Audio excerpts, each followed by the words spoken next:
अस्सलाम वालेकुम ਕੀ ਹਾਲ ਹੈ ਮਿੱਤਰ ਪਿਆਰੇ ਤੁਹਾਡਾ ਮੈਂ ਤੁਹਾਡਾ ਮਿੱਤਰ ਤੁਹਾਡਾ ਮੇਲੀ ਤੁਹਾਡਾ ਬੇਲੀ ਤੁਹਾਡਾ ਸਭ ਦਾ ਸਾਂਝਾ ਆਬਜ਼ਿਆ ਤੁਹਾਡੇ ਨਾਲ ਤੇ ਤੁਸੀਂ ਸਾਡੇ ਨਾਲ ਜੁੜੇ ਹੋ ਵੇਖ ਪੰਜਾਬ ਟੀਵੀ ਦੇ ਨਹੀਂ ਮਿੱਤਰੋ ਪਿਆਰਿਓ ਪ੍ਰੋਗਰਾਮ ਕੀ ਜਾਣਾ ਮੈਂ ਕੌਣ ਲੈ ਕੇ ਹਾਜ਼ਰ ਹਾਂ ਤੇ ਅੱਜ ਦੇ ਪ੍ਰੋਗਰਾਮ ਦਾ ਆਗਾਜ਼ ਬੁੱਲੇ ਸ਼ਾਹ ਹੋਰਾਂ ਦੇ ਇੱਕ ਸ਼ੇਰ ਦੇ ਨਾਲ ਕਰਾਂਗੇ। ਉਹ ਕਹਿੰਦੇ ਨੇ ਕਿ ਵੇ ਬੁੱਲਿਆ ਅਸਾਂ ਮਰਨਾ ਨਹੀਂ ਗੌਰ ਪਿਆ ਕੋਈ ਹੋਰ। ਬਹੁਤ ਸਾਰੇ ਮਿੱਤਰ ਪਿਆਰੇ ਇਸ ਸ਼ੇਰ ਦੇ ਬਾਰੇ ਜਿਹੜਾ ਨਾ ਉਹ ਪੁੱਛਦੇ ਨੇ ਕਿ ਇਹਦਾ ਕੀ ਮਤਲਬ ਹੈ, ਮਤਲਬ ਅਸੀਂ ਕਿਵੇਂ ਨਹੀਂ ਮਰਨਾ ਤੇ ਗੌਰ ਕਬਰ ਨੂੰ ਕਹਿੰਦੇ ਆ ਤੇ ਕਬਰ 'ਚ ਕੋਈ ਹੋਰ ਕੌਣ ਪਿਆ ਹੈ। ਬੁੱਲੇ ਸ਼ਾਹ ਇੰਨੇ ਗਾਫਲ ਸੀ ਜਿਹੜੇ ਕਹਿੰਦੇ ਜਿਹੜੇ ਮੌਤ ਦਾ ਇਨਕਾਰ ਕਰ ਰਹੇ ਸੀ, ਜਿਹੜੇ ਕਹਿ ਰਹੇ ਸੀ ਕਿ ਅਸਾਂ ਕੋਈ ਨਹੀਂ ਮਰਨਾ ਤੇ ਕਬਰ ਦੇ ਵਿੱਚ ਕੋਈ ਹੋਰ ਹੀ ਪਿਆ ਹੈ, ਸਾਡੀ ਵਾਰੀ ਨਹੀਂ ਆਉਣੀ ਮਰਨ ਦੀ। मतलब जिवें जिवें ਜਿਹਦਾ ਜਿਹਦਾ ਜਿੰਨਾ ਫਹਿਮ ਹੈ ਜਾਂ ਅਗਰ ਕੋਈ ਕਮ ਇਲਮੀ ਹੈ ਜਾਂ ਉਹ ਇਸ ਬਾਰੇ ਨਹੀਂ ਜਾਣਦੇ ਜਾਂ ਉਹਨਾਂ ਦਾ ਭੋਲਾਪਨ ਹੈ ਤੇ ਇਹਦੇ 'ਚ ਕੋਈ ਨਹੀਂ, ਗੱਲ ਨੂੰ ਪੁੱਛ ਲੈਣਾ। ਜਿਹੜੀ ਗੱਲ ਦਾ ਨਾ ਪਤਾ ਹੋਵੇ ਉਹ ਵੀ ਮੈਂ ਸਮਝਣਾ ਕਿ ਬਹੁਤ ਵਧੀਆ ਗੱਲ ਹੁੰਦੀ ਹੈ। ਇਸ ਗੱਲ ਦੇ ਉੱਤੇ ਹੀ ਤੁਸੀਂ ਇਤਫਾਕ ਕਰਕੇ ਬੈਠੇ ਰਹੋ, ਇਸ ਗੱਲ ਦੇ ਉੱਤੇ ਹੀ ਤੁਸੀਂ ਮੁਤਮਿਨ ਹੋ ਕੇ ਬੈਠੇ ਰਹੋ ਕਿ ਜੋ ਮੇਰੀ ਸਮਝ 'ਚ ਆ ਗਿਆ ਹੈ ਉਹ ਹੀ ਬਿਹਤਰੀਨ ਹੈ, ਉਹ ਹੀ ਵਧੀਆ ਹੈ ਤੇ ਉਹ ਚੀਜ਼ਾਂ ਜਿਹੜੀਆਂ ਨੁਕਸਾਨ ਦਿੰਦੀਆਂ ਨੇ। ਇਸ ਸ਼ੇਰ ਨੂੰ ਮੈਂ ਅੱਜ ਫਰੋਲਣ ਦੀ ਕੋਸ਼ਿਸ਼ ਕਰਾਂਗਾ। ਇਹਦੇ ਇਸ ਸ਼ੇਰ ਦੇ ਵਿੱਚ ਬੁੱਲੇ ਸ਼ਾਹ ਨੇ ਆਖਿਆ ਕੀ ਹੈ, ਅਸਲ 'ਚ ਇਹਦਾ ਕੀ ਮਤਲਬ ਹੈ। ਉਹ ਕਹਿੰਦੇ ਨੇ ਕਿ ਬੁੱਲਿਆ ਅਸਾਂ ਮਰਨਾ ਨਹੀਂ ਗੌਰ ਪਿਆ ਕੋਈ ਹੋਰ। ਮਰਦਾ ਕੌਣ ਹੈ, ਆ ਥੋੜੀ ਜਿਹੀ ਸਮਝਣ ਵਾਲੀ ਗੱਲ ਹੈ।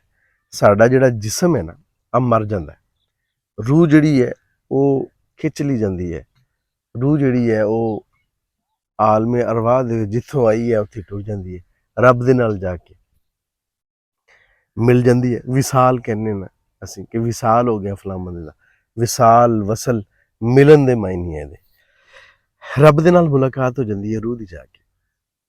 ਜਿਸਾ ਮਰ ਗਿਆ, ਜਿਹੜਾ ਜਿਸਮ ਹੈ ਜਿਹੜਾ ਮਿੱਟੀ ਦਾ ਬਣਿਆ ਸੀ ਇਹਨੂੰ ਜਾ ਕੇ ਉਹਨਾਂ ਨੇ ਦਫਨਾਤਾ ਹੈ।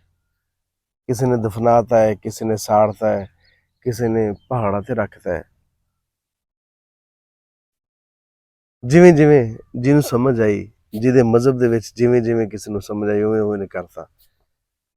ਸਾਨੂੰ ਆ ਸਮਝ ਆਈ ਕਿ ਦਫਨਾ ਦੇਣਾ ਚਾਹੀਦਾ ਹੈ। ਸਾਡੇ ਨਬੀ ਕਰੀਮ ਸੱਲੱਲਾਹੁ ਅਲੈਹਿ ਵਸੱਲਮ ਨੇ ਇੱਕ ਬਿਹਤਰੀਨ ਤਰੀਕਾ ਸਾਨੂੰ ਦੱਸਿਆ, ਆ ਇੱਜ਼ਤ ਵਾਲਾ ਤਕਰੀਮ ਵਾਲਾ ਤਰੀਕਾ ਹੈ। ਖੈਰ ਆ ਇੱਕ ਲੰਬੀ ਬਹਿਸ ਹੋ ਜਾਏਗੀ ਹੋਰ। ਤੇ ਮਰਿਆ ਕਿਵੇਂ ਨਹੀਂ, ਗੌਰ 'ਚ ਕਿਵੇਂ ਗੌਰ ਪਿਆ। ਬੁੱਲੇ ਸ਼ਾਹ ਦਾ ਮਕਸਦ ਗੱਲ ਕਰਨ ਦਾ ਹੈ ਵੇ, ਬੁੱਲੇ ਸ਼ਾਹ ਦਾ ਸਮਝਾਉਣ ਦਾ ਸਾਡੇ ਵਰਗੇ ਨਾ ਸਮਝਣ ਨੂੰ ਉਹਨਾਂ ਦਾ ਮਕਸਦ ਹੈ ਵੇ ਕਿ ਹਮੇਸ਼ਾ ਜੁੱਸਾ ਮਰਦਾ ਹੈ, ਰੂਹ ਨਹੀਂ ਮਰਦੀ, ਤੁਹਾਡਾ ਕਿਰਦਾਰ ਨਹੀਂ ਮਰਦਾ। ਜੋ ਤੁਸੀਂ ਸਾਰੀ ਜ਼ਿੰਦਗੀ ਖੱਟਿਆ ਹੈ, ਜੋ ਤੁਸੀਂ ਅਮਲ ਕੀਤੇ ਨੇ ਸਾਰੀ ਜ਼ਿੰਦਗੀ, ਜੋ ਤੁਸੀਂ ਜ਼ਿੰਦਗੀ ਗੁਜ਼ਾਰੀ ਹੈ, ਉਸ ਜ਼ਿੰਦਗੀ ਦਾ ਜਿਹੜਾ ਤੁਹਾਡਾ ਕਿਰਦਾਰ ਹੈ, ਜਿਹੜਾ ਤੁਸੀਂ 20 ਸਾਲਾਂ 'ਚ 50 ਸਾਲਾਂ 'ਚ 100 ਸਾਲ 'ਚ ਜਿਹੜਾ ਤੁਸੀਂ ਆਪਦਾ ਕਿਰਦਾਰ ਬਣਾਇਆ ਹੈ, ਜਿਹੜਾ ਤੁਸੀਂ ਆਪਦਾ ਨਾਮ ਬਣਾਇਆ ਹੈ, ਉਹ ਨਹੀਂ ਮਰਦਾ, ਉਹ ਹਮੇਸ਼ਾ ਜ਼ਿੰਦਾ ਰਹਿੰਦਾ ਹੈ। ਬੁੱਲੇ ਸ਼ਾਹ ਨੂੰ ਕਿੰਨੇ ਸਾਲ ਹੋ ਗਏ ਨੇ, ਕਿੰਨੇ 100 ਸਾਲ ਹੋ ਗਏ ਨੇ, ਅਜੇ ਤੱਕ ਜ਼ਿੰਦਾ ਹੈ। ਗੁਲਾਮ ਫਰੀਦ, ਬਾਬਾ ਗੁਲਾਮ ਫਰੀਦ ਨੂੰ 1100 ਸਾਲ ਤਕਰੀਬਨ ਹੋ ਗਏ ਨੇ, ਇਸ ਦੁਨੀਆ ਤੋਂ ਟੁਰ ਗਏ, ਨਾ ਮਰੇ। ਨਬੀ ਕਰੀਮ ਸੱਲੱਲਾਹੁ ਅਲੈਹਿ ਵਸੱਲਮ 1400 ਸਾਲ ਹੋ ਗਏ ਨੇ ਇਸ ਦੁਨੀਆ ਤੋਂ, ਨਾਮ ਹਮੇਸ਼ਾ ਜ਼ਿੰਦਾ ਰਹਿੰਦੇ ਨੇ, ਕਿਰਦਾਰ ਹਮੇਸ਼ਾ ਜ਼ਿੰਦਾ ਰਹਿੰਦੇ ਨੇ। ਜੇ ਤੁਸੀਂ ਵਧੀਆ ਕੰਮ ਕੀਤਾ ਹੈ ਨਾ ਇਸ ਦੁਨੀਆ ਵਿੱਚ ਆਏ ਹੋ, ਰੱਬ ਨੇ ਤੇ ਕਿਸੇ ਹੋਰ ਮਕਸਦ ਵਾਸਤੇ ਭੇਜਿਆ। ਅਸੀਂ ਹੋਰ ਰੌਲਿਆਂ 'ਚ ਪੈ ਗਏ, ਅਸੀਂ ਰੋਜ਼ੀ ਰੋਟੀ ਦੇ ਵਿੱਚੋਂ ਬਾਹਰ ਨਿਕਲਦੇ ਹੀ ਨਹੀਂ, ਸਾਨੂੰ ਸ਼ਊਰ ਹੀ ਨਹੀਂ ਆਇਆ ਸਾਰੀ ਜ਼ਿੰਦਗੀ। ਅਸੀਂ ਉਹ ਕੋਲੂ ਦੇ ਢੱਗੇ ਤਰ੍ਹਾਂ ਨਾ ਐ ਬਸ ਉਹ ਚੱਕਰ ਲਾਈ ਜਾਂਦੇ ਆ, ਲਾਈ ਜਾਂਦੇ ਆ, ਲਾਈ ਜਾਂਦੇ ਆ। ਸੁਬਾਹ ਉੱਠੇ ਆ, ਕੰਮ ਤੇ ਗਏ ਆ, ਆਏ ਆ, ਟੁੱਕਰ ਖਾਦਾ, ਸੌਂ ਗਏ ਆ, ਫਿਰ ਉੱਠੇ ਆ, ਫਿਰ ਕੰਮ ਤੇ ਗਏ, ਫਿਰ ਆਏ ਆ, ਟੁੱਕਰ ਖਾਦਾ, ਸੌਂ। ਉਹ ਐਸ ਕਿਵੇਂ ਕੋਲੂ ਦਾ ਢੱਗਾ ਬਣਾਇਆ ਆਪਣੇ ਆਪ ਨੂੰ। ਸਾਨੂੰ ਸ਼ਊਰ ਹੈ ਹੀ ਨਹੀਂ, ਸਾਨੂੰ ਹੈ ਹੀ ਨਹੀਂ ਕਿ ਅਸੀਂ ਇਸ ਦੁਨੀਆ ਦੇ ਵਿੱਚ ਕੀ ਕਰ ਸਕਦੇ ਹਾਂ। ਜਾਂ ਸ਼ਾਇਦ ਸਾਨੂੰ ਯਕੀਨ ਹੀ ਨਹੀਂ ਦਵਾਇਆ ਗਿਆ ਕਿ ਤੂੰ ਕੀ ਕਰ ਸਕਦਾ ਹੈ। ਸਾਡੇ ਉਸਤਾਦਾਂ ਨੇ ਸਾਨੂੰ ਯਕੀਨ ਨਹੀਂ ਦਵਾਇਆ। ਹਰ ਬੰਦਾ, ਕੋਈ ਐਸਾ ਬੰਦਾ ਨਹੀਂ, ਮੈਂ ਸਮਝਣਾ ਕਿ ਕੋਈ ਵੀ ਐਸਾ ਬੰਦਾ ਨਹੀਂ ਹੈਗਾ ਜਿਹਦੇ ਵਿੱਚ ਕੋਈ ਸਪੈਸ਼ਲ ਕੁਆਲਿਟੀ ਨਾ ਹੋਵੇ, ਜਾਂ ਜਿਹੜਾ ਕੋਈ ਵੱਖਰਾ ਨਾ ਕਰ ਸਕਦਾ ਹੋਵੇ, ਜਿਹਨੂੰ ਰੱਬ ਨੇ ਕੋਈ ਗੁਣ ਨਾ ਦਿੱਤਾ ਹੋਵੇ। ਐਦਾਂ ਦਾ ਕੋਈ ਬੰਦਾ ਨਹੀਂ ਹੈਗਾ। ਰੱਬ ਨੇ ਹਰ ਬੰਦੇ ਨੂੰ ਕੋਈ ਨਾ ਕੋਈ ਗੁਣ ਜ਼ਰੂਰ ਦਿੱਤਾ ਹੈ। ਰੱਬ ਨੇ ਹਰ ਬੰਦੇ ਨੂੰ ਗੁਣ ਜ਼ਰੂਰ ਦਿੱਤਾ ਹੈ, ਉਹ ਅਸੀਂ ਲੱਭਣਾ ਹੈ। ਮੇਰੇ ਅੰਦਰ ਕੀ ਗੁਣ ਹੈ, ਤੁਹਾਡੇ ਅੰਦਰ ਕੀ ਗੁਣ ਹੈ, ਫਲਾਣੇ ਦੇ ਅੰਦਰ ਕੀ ਗੁਣ ਹੈ।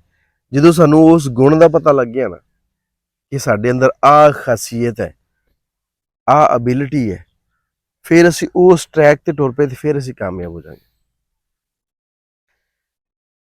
ਸਾਡਾ ਦਿਲ ਕੁਝ ਹੋਰ ਕਰ ਰਿਹਾ ਹੁੰਦਾ, ਅਸੀਂ ਸਾਰੀ ਜ਼ਿੰਦਗੀ ਉਹ ਕਰਦੇ ਹਾਂ ਜਿਹਦੇ 'ਚ ਸਾਡਾ ਦਿਲ ਨਹੀਂ ਲੱਗਦਾ। ਸਾਰੀ ਜ਼ਿੰਦਗੀ, ਯਕੀਨ ਕਰੋ, ਬਹੁਤ ਸਾਰੇ ਐਸੇ ਸਾਡੇ ਆਲੇ ਦੁਆਲੇ ਸਾਨੂੰ ਲੋਕ ਮਿਲਣਗੇ ਜਿਹੜੇ ਸਾਰੀ ਜ਼ਿੰਦਗੀ ਉਸ ਫੀਲਡ ਵਿੱਚ ਗੁਜ਼ਾਰ ਦਿੰਦੇ ਨੇ ਜਿਹੜੀ ਉਹਨਾਂ ਦੀ ਹੈ ਹੀ ਨਹੀਂ। ਫਿਰ ਕਿਵੇਂ ਉਹ ਕੁਝ ਨਵਾਂ ਕਰ ਸਕਦੇ? ਉਹ ਹਾਲਾਂਕਿ ਆਪਦੇ ਕੰਮ ਨਾਲ ਮੁਖਲਿਸ ਵੀ ਹੁੰਦੇ ਨੇ, ਉਹ ਬੜੀ ਇਮਾਨਦਾਰੀ ਨਾਲ ਕਰ ਰਹੇ ਹੁੰਦੇ ਨੇ, ਲੇਕਿਨ ਕੁਝ ਨਵਾਂ ਅਚੀਵ ਨਹੀਂ ਕਰਦੇ, ਕੋਈ ਆਪਦਾ ਨਾਮ ਨਹੀਂ ਬਣਾਉਂਦੇ, ਕਿਉਂਕਿ ਉਹ ਆਪਣੇ ਆਪ ਨੂੰ ਫਰੋਲਿਆ ਹੀ ਨਹੀਂ ਕਦੀ। ਆਪਣੇ ਆਪ ਨੂੰ ਫਰੋਲਾਂਗੇ ਤੇ ਅੰਦਰੋਂ ਢੇਰ ਸਾਰੇ ਖਜ਼ਾਨੇ ਨਿਕਲਣਗੇ। ਜਿਵੇਂ ਅਸੀਂ ਕਹਿੰਦੇ ਆ ਨਾ ਕਿ ਬਲੋਚਿਸਤਾਨ ਭਰਿਆ ਹੈ ਮਾਦਨੀਆਤ ਦੇ ਨਾਲ, ਕੋਈ ਕੱਢਦਾ ਨਹੀਂ। ਸਾਡੇ ਅੰਦਰ ਵੀ ਬਹੁਤ ਕੁਝ ਹੈ। ਕੋਈ ਖੋਜਕਾਰ ਹੋਣਾ ਚਾਹੀਦਾ, ਸਾਨੂੰ ਖੋਜੀ ਬਣਨਾ ਪੈਣਾ, ਫਿਰ ਅੰਦਰੋਂ ਕੁਝ ਚੀਜ਼ਾਂ ਲੱਭਣੀਆਂ ਨੇ।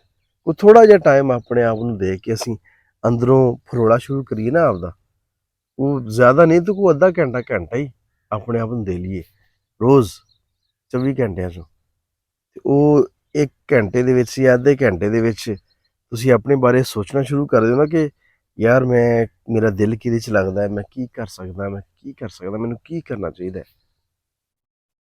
ਦੁਨੀਆ ਬਦਲਦੀ ਹੋ, ਯਕੀਨ ਕਰੋ। ਅਸੀਂ ਆਪਣਾ ਕਿਰਦਾਰ ਨਹੀਂ ਬਣਾਉਂਦੇ,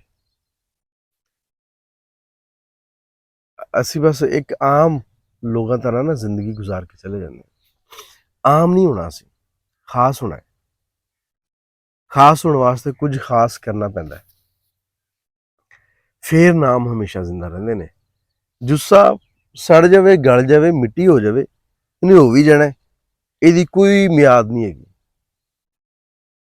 ਕਿਸੇ ਦੀ ਕੁਝ ਪਲ ਮਿਆਦ ਹੈ। ਦੁਨੀਆ ਤੇ ਦੇਖਿਆ ਨਹੀਂ, ਬੱਚੇ ਪੈਦਾ ਹੁੰਦੇ ਨੇ, ਕੋਈ ਘੰਟਾ ਜ਼ਿੰਦਾ ਰਹਿੰਦਾ ਹੈ, ਕੋਈ 2 ਘੰਟੇ ਜ਼ਿੰਦਾ ਰਹਿੰਦਾ ਹੈ, ਕੋਈ 2-4 ਦਿਨ ਜ਼ਿੰਦਾ ਰਹਿੰਦਾ ਹੈ, ਵਾਪਸ ਰੱਬ ਬੁਲਾ ਲੈਂਦਾ ਹੈ।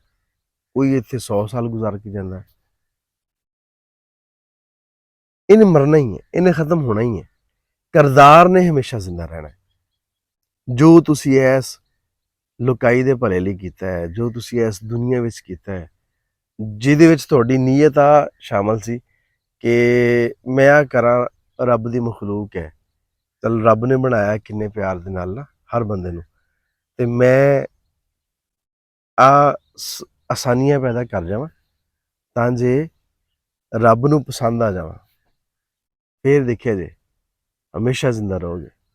ਕਿਤਾਬਾਂ 'ਚ ਵੀ ਤੁਹਾਡਾ ਜ਼ਿਕਰ ਹੋਏਗਾ, ਤੁਹਾਡਾ ਜ਼ਿਕਰ ਮਹਿਫਲਾਂ 'ਚ ਵੀ ਹੋਏਗਾ, ਤੁਹਾਡਾ ਜ਼ਿਕਰ ਬਾਜ਼ਾਰਾਂ 'ਚ ਵੀ ਹੋਏਗਾ, ਹਰ ਜਗ੍ਹਾ ਤੇ ਅੱਛੇ ਲਫ਼ਜ਼ਾਂ ਦੇ ਨਾਲ ਤੁਹਾਨੂੰ ਯਾਦ ਕੀਤਾ ਜਾਏਗਾ।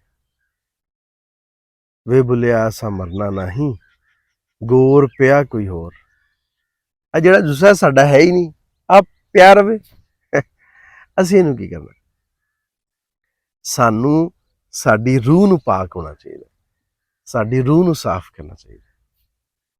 ਸਾਨੂੰ ਸਾਡੀ ਰੂਹ ਦੇ ਉੱਤੇ ਜਿਹੜੇ ਕੋਈ ਧੱਬੇ ਲੱਗੇ ਨੇ ਨਾ, ਹੁਣ ਤੇ ਸਾਰੀ ਰੂਹ ਹੀ ਕਾਲੀ ਹੋਈ ਪਈ, ਉਹ ਅਸੀਂ ਸਾਫ਼ ਕਰਨ ਦੀ ਕੋਸ਼ਿਸ਼ ਕਰੀਏ, ਸਾਫ਼ ਹੋ ਜਾਏਗੀ, ਧੁੱਪ ਜਾਏਗੀ। ਜੇ ਕੋਈ ਬੰਦਾ ਸਮਝਦਾ ਕਿ ਮੈਂ ਬਹੁਤ ਗੁਨਾਹਗਾਰ ਹਾਂ ਯਾਰ, ਬਹੁਤ ਗੁਨਾਹ ਕੀਤੇ ਨੇ, ਮੈਂ ਤੇ ਨੇਕੀ ਦਾ ਜਾਂ ਚੰਗਾ ਕੰਮ ਕੀਤਾ ਹੀ ਕੋਈ ਨਹੀਂ, ਇਸ ਗੱਲ ਤੋਂ ਵੀ ਦਿਲ ਬਰਦਾਸ਼ਤ ਨਹੀਂ ਹੋਣਾ, ਰੂਹ ਧੁੱਪ ਜਾਂਦੀ ਹੈ। ਬਸ ਉਹ ਸਾਬਣ ਜਿਹੜਾ ਨਾ ਉਹ ਵਧੀਆ ਹੋਣਾ ਚਾਹੀਦਾ। ਉਮੀਦ ਕਰਨਾ ਕਿ ਤੁਹਾਨੂੰ ਅੱਜ ਦੀਆਂ ਗੱਲਾਂ ਦੀ ਸਮਝ ਆਈ ਹੋਏਗੀ। ਉਮੀਦ ਕਰਨਾ ਕਿ ਤੁਸੀਂ ਇਹਨਾਂ ਗੱਲਾਂ ਦੇ ਬਾਰੇ ਸੋਚੋਗੇ ਜ਼ਰੂਰ। ਉਮੀਦ ਕਰਨਾ ਕਿ ਤੁਸੀਂ ਆਪਣੇ ਬਾਰੇ ਸੋਚੋਗੇ ਜ਼ਰੂਰ। ਉਮੀਦ ਕਰਨਾ ਕਿ ਤੁਸੀਂ ਸਾਰੇ ਤੇ ਮੈਂ ਵੀ ਨਾਲ ਰਲ ਕੇ ਅਸੀਂ ਆਪਣੇ ਆਪ ਦੇ ਅੰਦਰ ਨੂੰ ਸੋਹਣਾ ਕਰੀਏ, ਅਸੀਂ ਆਪਣੇ ਆਪ ਦੀ ਖੋਜਕਾਰੀ ਕਰੀਏ, ਅਸੀਂ ਆਪਣੇ ਆਪ ਨੂੰ ਲੱਭੀਏ ਕਿ ਅੰਦਰ ਹੈ ਕੀ ਹੈ, ਮੈਂ ਕੀ ਕਰ ਸਕਣਾ ਇਸ ਲੋਕਾਈ ਵਾਸਤੇ, ਮੈਂ ਕੀ ਕਰ ਸਕਣਾ ਇਸ ਰੱਬ ਦੀ ਮਖਲੂਕ ਵਾਸਤੇ, ਮੈਂ ਕੀ ਵਧੀਆ ਕਰ ਸਕਣਾ। ਕੋਈ ਕੁਝ ਨਹੀਂ ਨਾ ਕਰ ਸਕਦੇ, ਕੁਝ ਚੰਗੇ ਚਾਰ ਲਫ਼ਜ਼ ਹੀ ਬੋਲਦੇ ਹੋ ਯਾਰ, ਕੋਈ ਕਿਸੇ ਦਾ ਦੁੱਖ ਹੀ ਹੌਲਾ ਕਰ ਦਿਓ ਯਾਰ, ਕੋਈ ਕਿਸੇ ਦੇ ਮੁਖ ਤੇ ਹਾਸੇ ਹੀ ਲੈ ਆਓ ਯਾਰ, ਕੋਈ ਕਿਸੇ ਨੂੰ ਤਸੱਲੀ ਦੇ ਦਿਓ, ਕੋਈ ਕਿਸੇ ਨੂੰ ਹੌਸਲਾ ਦੇ ਦਿਓ, ਕੋਈ ਕਿਸੇ ਨੂੰ ਕਹਿ ਦਿਓ ਕਿ ਮੈਂ ਤੇਰੇ ਨਾਲ ਹਾਂ ਯਾਰ, ਮੈਂ ਤੇਰੇ ਨਾਲ, ਤੂੰ ਪਰੇਸ਼ਾਨ ਨਹੀਂ ਹੋਣਾ, ਮੈਂ ਨਾਲ ਹਾਂ ਤੇਰੇ। ਇੰਨੇ ਨਾਲ ਹੀ ਅਗਲਾ ਨਾ ਹੌਸਲੇ 'ਚ ਆ ਜਾਂਦਾ। ਜੇ ਤੁਸੀਂ ਆਹ ਸਮਝ ਲਓ ਕਿ ਮੈਂ ਕੀ ਕਰ ਸਕਦਾ, ਮੈਂ ਤੇ ਕੁਝ ਵੀ ਨਹੀਂ ਕਰ ਸਕਦਾ, ਫਿਰ ਕੁਝ ਨਹੀਂ ਜਿਉਣਾ। ਤੁਸੀਂ ਜੋ ਜਿੰਨਾ ਕਰ ਸਕਦੇ ਹੋ ਨਾ, ਕੀੜੀ ਜਿੰਨਾ ਵੀ ਕਰ ਸਕਦੇ ਹੋ, ਤੇ ਭਲਾ ਕਰੋ। ਯਕੀਨ ਕਰੋ ਤੁਹਾਨੂੰ ਮਜ਼ਾ ਆਉਣਾ ਸ਼ੁਰੂ ਹੋ ਜਾਏਗਾ। ਇਹਦੇ ਨਾਲ ਹੀ ਅੱਜ ਦੇ ਪ੍ਰੋਗਰਾਮ ਨੂੰ ਮੁਕਾਉਂਦੇ ਹਾਂ। ਆਪਣਾ ਤੇ ਆਪਣੇ ਆਲੇ ਦੁਆਲੇ ਦਾ ਰੱਖਿਆ ਜੀ ਢੇਰ ਸਾਰਾ ਖਿਆਲ। ਮੇਰਾ ਪਿਆਰ, ਮੇਰੇ ਮੁਹੱਬਤਾਂ ਤੁਹਾਡੇ ਸਾਰਿਆਂ ਦੇ ਨਾਲ। ਜਿਉਂਦੇ ਵਸੋ ਤੇ ਖਿੜਖਿੜ ਹੱਸੋ। ਰੱਬ ਰੱਖ।